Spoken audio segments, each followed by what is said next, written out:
This is my final presentation on matrices. I will be covering the origins of the determinant, how to find the determinant, matrix invertibility, how to find the inverse, and matrices to transform polygons. First off, here's all the vocabulary you'll need to know for my presentation. A matrix is a rectangular array of numbers, as shown in the picture. In order to cite certain locations on the matrix, you say two numbers, referring first to the column and then to the row. For example, on this matrix, position 2, 4 would be number 2, and position 3, 2 would be the number 3. Next, when transforming polygons, if A, B, C, and D are the original polygon coordinates and they get transformed into another polygon, they would become A', B', C', and D'. This is the math I did to find out the origins of the determinant. Note that I begin this problem with a unit square and then multiply it times the general matrix. Once I solve, you will see that the area is the same as the determinant formula.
As shown in the previous slide, the formula to find the determinant of matrix ABCD is A times D minus C times B. For example, with this easy matrix, you would do 1 times 2 minus 3 times 4. The determinant is negative 10. With this harder matrix, you would do 1/2 times negative 2 minus negative 1/2 times 3/4. The determinant is negative 11/8. Now on to matrix invertibility. In order to determine if the matrix is invertible, you have to find the determinant. If the determinant is 0, the matrix cannot be inverted because it is mathematically impossible to divide by 0. I will explain the steps for finding the matrix's inverse on the next slide. For example, this simple matrix is not invertible because 2 times 1 minus 2 times 1 equals 0. In addition, this more complicated matrix's determinant is also 0 because 3/4 times 1/4 minus 1/4 times 3/4 equals 0. It is not invertible. Now I will explain the steps necessary to find the inverse of a matrix. I'm going to demonstrate that with the matrix. The first step is to switch A and D, as shown. Next, switch the value of B and C, negative to positive or positive to negative. Finally, make each number a fraction with the matrix's determinant as the denominator. Remember to simplify if necessary, and there you have the inverse. Here's a harder example. You can follow the steps as shown on the slide.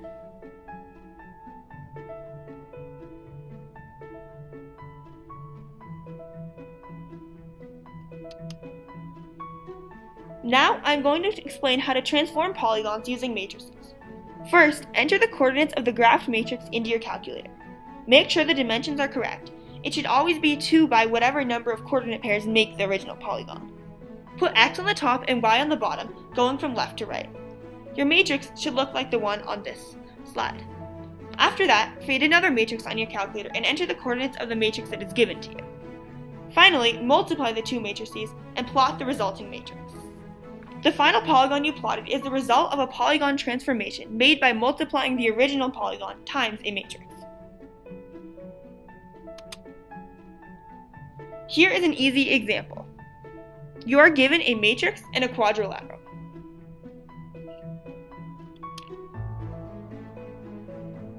These are the steps you need to go through on your calculator to multiply the polygon and matrix.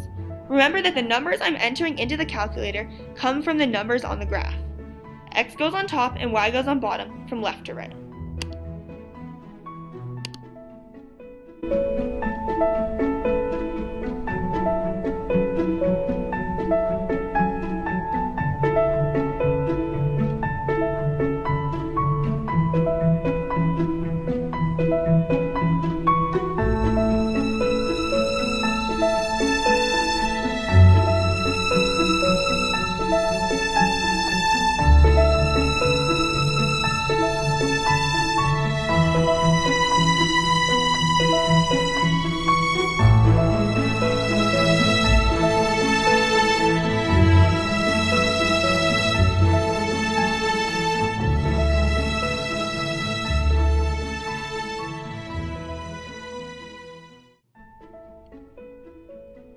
This is my final matrix, the product of matrix B times matrix A.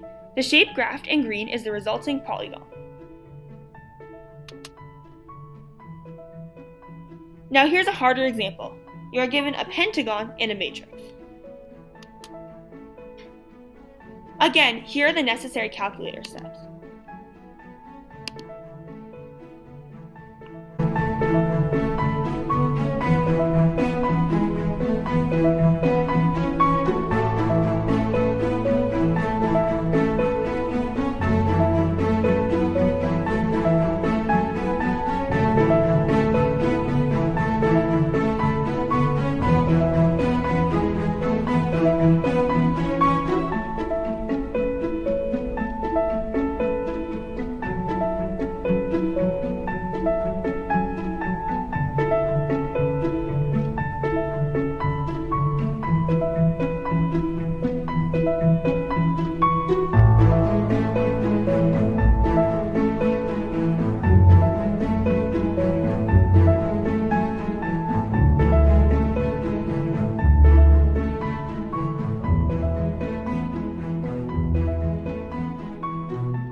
Again, here is the resulting matrix, and the shape graphed in green is the resulting polygon. That brings my presentation to an end. Thank you for watching!